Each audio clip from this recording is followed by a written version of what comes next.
Gracias por estar aquí para apoyar el rural, para que tengamos un rural en Vigo que esté libre de contaminación, que no sea un rural que tenga una carretera con las características que tiene esta, que es una vía de alta capacidad, de 4 carriles, que nos va a traer a la zona del rural de Vigo, de Beade, de Bembrive, de Castrelos, de Sárgoma, nos va a traer contaminación, nos va a traer ruido, va a traer expropiaciones, va a conllevar la pérdida de un hábitat natural que tenemos, que es maravillosa, una pérdida de biodiversidad. Es un vial que no es necesario para el perrural vigués y es un vial que no es necesario tampoco para Vigo, porque este no es un vial para el Álvaro Cunqueiro.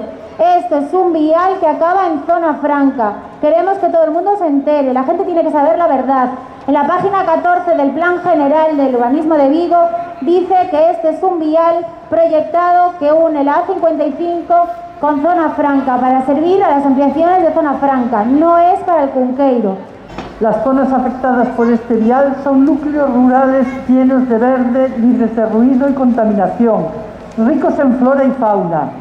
Afectará a los ríos Alfonso y Barça, Monte de Serra, petroglifos, molinos, minas de agua, fuentes, lavaderos, pozas, cascadas, etc., así como a viviendas y terrenos.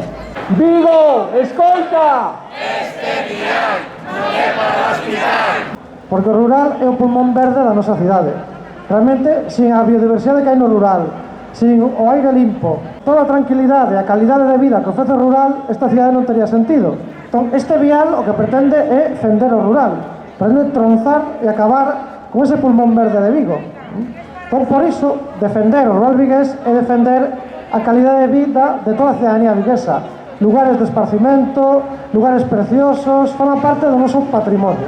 É dicir, esta loita que estades dando, unha loita absolutamente exemplar, é unha loita tamén de toda a cidade, por un modelo de cidade diferente, un modelo de cidade sostible, un modelo de cidade sen contaminación acústica, sen contaminación atmosférica, a cidade na que precisamos vivir os vigueses e as viguesas, non?